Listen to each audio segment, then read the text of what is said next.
4 o'clock today, too. Rob, go ahead, I'm sorry. Ryan, you were pretty adamant last night that you thought you should be number one. Assume you still believe that, but what's your take on the decision, and is this a chip on your shoulder moment? I don't know. I mean, yeah, do I feel like we were should have been the 1 seed? Yeah, but LSU's had an unbelievable season, you know, so I think, what Joe's done and what that team has done, they've done a great job. What Clemson's done, you know, I can see that argument as well. I mean, they were defending national champs and they haven't lost a game since and played, great football. So at the end of the day, you got to beat the best to go win the national championship, and certainly Clemson is that. And so what matters at the end of the year is, who's won, not right now. And so we've got a big challenge ahead of us as we start to prepare for Clemson. You do think you deserve one now? Yeah, I mean, I'm competitive, so sure. Front row right. Tim? Did you think, as you look back on it, that things were kind of set up for it to end up like it did, though, with them playing the number 4 team yesterday and you guys playing number 8? Yeah, I don't know. I mean, at this point, I'm kind of moved on. Right now it's on to Clemson, so I get it. It's not an easy decision, so nothing but respect for the committee. I know they have our decision. So I thought we made our case, but it's time to move on. A 3-week break before you play again, not a break, you're going to be practicing, but is it a chance to exhale a little bit? I mean, just what's your sense of what y'all have accomplished over these last 3 weeks especially? Yeah, I told the team how proud I was of what they did at halftime, because, I know some people understand it, but I don't think everybody understands, at halftime, you get in those games, 3 emotional games in a row, and then, we're kind of got our backs up against the wall, down 2 scores at halftime.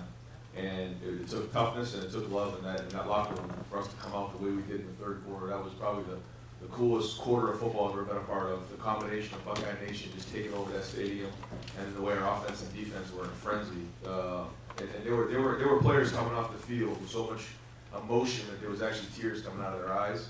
It was one of the coolest experiences I've been a part of. And then to celebrate with that team after coming back like that was the best game we've had all year because of that. And we found out a lot about ourselves. Second row right. Tony? Ryan, the fake punt call yesterday, why was that the right call? What did you like about it? Because it worked. It didn't work. That wasn't a good call. I just felt like we needed a spark. Matt Barnes had, come up to me earlier in the week and said, we might have something here, kind of showed why on film, and I thought it was well thought out. And at that point, we need a little something.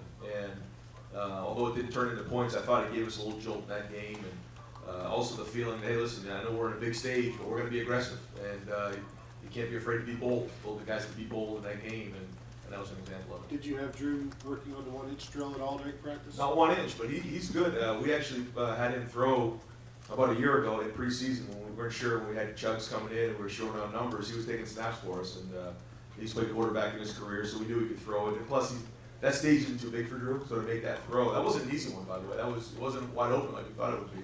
So it was well executed. Front row right. Bill? Yeah. How much have you seen of Clemson this year, and what are your impressions of them if you have one? No, I mean, the impression is that, they're the defending champs, and they haven't lost since, and they have a veteran quarterback now who's played a lot of football and is playing really good. ATN is one of the best backs in the country. T. Higgins, and some of the wideouts they have are some of the best in the country. And then what they do on defense and what Brent Venables has done year in, year out, they're the best defense in the country. If you look over the last 5 to 10 years, you can make a case that they are the best. And they change up looks. They're aggressive. He's aggressive, and they're very, very talented. Venables made a point all year of kind of playing the we're overlooked card. Does being number 2 enable you to kind of play that card too? Will you? I mean, at this point, I think it's kind of. It's minuscule at this point. We're all playing for the championship. There's 4 of us, and we all got to play each other. So mix us up in a bag and let's go play. For second row left. Bill? Ryan, whether it be in the off season or spring or whatever, was you're just trying to, think about offense. Do you ever just look around college football at defenses, even if you're not going to be playing them? And if you do, does Clemson show up on that list when you look at them? And then I know you just touched on it there, but yeah, it seems like that'd be like maybe the first one you'd want to look at because they've been so good the last few years. Yeah, I mean, I kind of look at offense a little bit just to get different ideas of what people are doing. But I've watched Clemson this year and just watched what Coach Venables has done, and because he's pretty innovative. He changes up different looks. He's aggressive. He comes at you, and definitely looked at him, and he does a great job. And those kids play hard for him, so we got to do a great job in preparation. And then different topic, what is the status of Brendan White? Was at the game yesterday? Yeah, he wasn't available for personal reasons. Right next door, Ari? Hey Ryan, when did you get those college football playoff shoes made? Kevin Reese made those 6 weeks ago. He told me and he gave them to me today. So did you know 6 weeks ago that you had them? No, I didn't. He just gave it to me today. So. What is your love of Air Maxes and what's it like to be able to break those things out? Those probably be what, $1,000 on like a secondary website? I don't know.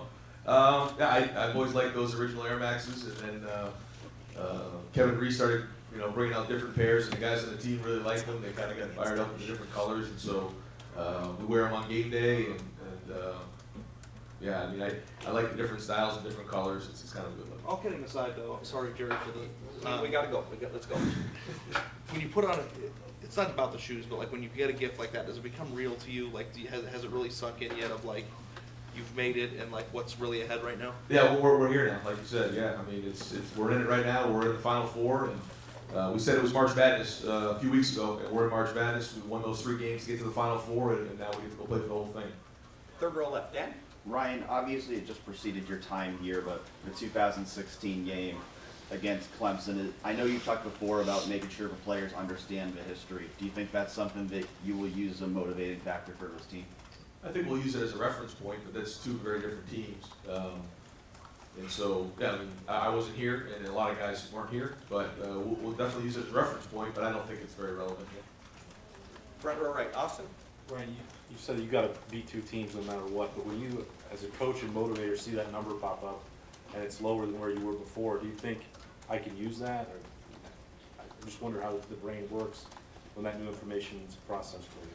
Yeah, again, try not to get too far into that. I know we're just proud of what our guys have done, and we've done everything we can up to this point, and now it's time to go play Clemson. So I think at this point you can't look back on those kind of things, and we can go back and forth about it. I know those guys had a hard decision to make. They made it, and we got to move on. But we can't worry about that. Again, if we want to go win the whole thing, we have to be able to play everybody, and so now we get a chance to go play Clemson.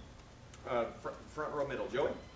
Obviously, probably most teams could use a break this time of year. The fact that you closed the season with like 3 top 15 teams, how badly do you think your team needs some rest, especially after I last think it's night? really important. Yeah, and physically, I actually we're okay physically, to be honest. But I think emotionally and mentally, we need a little break here. We need to get away. So we'll do a little lifting, a little running here. But what it takes to go win a game like that after the couple games we had leading up to it, it's just not easy to do. I mean, it was truly March Madness. It was like playoff football, and so now they needed some time away just to kind of catch their breath and get re-energized. But we got to do a good job of getting our rest and getting healthy this week. I know there was, obviously you're coming off the emotional high of Michigan, and you haven't really probably dived into much film from last night, but Wisconsin's front, it was tough really. Is that just them, you guys coming off the high of Michigan, or were they doing stuff schematically that was tough? Yeah, no, they're a good front, and they're one of the best rushing defenses in the country for a reason. Coach Leonard does a great job. They have a really good staff there. They have a good plan. One of the things that was tough for us is that we were not going to run that quarterback, and we didn't talk about much of that going into the game, but we weren't. And so, with what we've done this year, that was fighting a little bit with one hand behind our back, but it is what it is, and we had to handle it. And I thought as the game went on and we started to wear them down a little bit, it became better, and the guys played better. But I think we had 230 something yards of offense in the first half. We just had some negative plays, the sacks, we fumbled in the red zone, and so we just weren't very clean. But we were still moving the ball just fine. We had a lot of offense, just could have been cleaner in some of the situations. Front row left, Nathan? Sorry. I'll go. Sorry. Sorry. Talking about the rest, it's only a 21-day window before you guys play again. Just logistically, will this be that much different than like a bye week in the middle of the season, or how will you handle it? The only thing that's different is that we're going to let them go home for a couple days. So we'll have a game week preparation. We'll let them go home for a few days, and then we'll meet them at the bowl site, and then we'll redo that game week. So that'll be the plan. But this is very unique. Like you said, it's only 3 weeks. So we'll kind of treat the first one like a bye week, like you said. The second one will be a typical game week. We'll let them go home for a few days, and then we'll have the game week. So that'll be the plan. I think it's the best move, and I think we'll have a fresh ready to roll. And you were asked about like the punt and the spark and that kind of thing. You've talked a lot late in the year talent equated games. Yep. This is gonna be more equated than anything. Right. Do you get more aggressive? Do you push it? Do you look for a spark, or do you have to rein it in? Because maybe if you're playing a really, really great team, if you take a risk and it misses, maybe it really kills you. How does your thinking change at all against great teams? Well, I think you just gotta do a good job schematically, you know, if it makes sense and you think you can do something here and there, then you do it, but it has to be a calculated risk, and it's all about the schematics at this point, because like you said, talent's equated, both teams are gonna play really, really hard, who executes better, who's more prepared, and you know, who has the right game plan is gonna win the game. And final questions, fourth row left, Patrick? Ryan, you mentioned the defending national champions. Obviously, a lot of those guys have been through the playoff, coaches, players. You guys don't have a ton of that. How do you kind of compensate for that lack of experience that they clearly have? Well, I mean, I don't think the game hasn't changed. You know, it's just being ready for that moment. And I thought we showed something in the second half that we could overcome the game and just impose our will on teams. And we have to carry that over into this game and show that we can do that and have enough confidence to do that against a team like Clemson. But really, you know, our guys see ourselves as being the best in the country. So the moment won't be too big for our guys. It's just a matter of keeping our emotions in check and just doing a good job of staying focused. Great. Coach, thank you very much. Thank you, Ryan.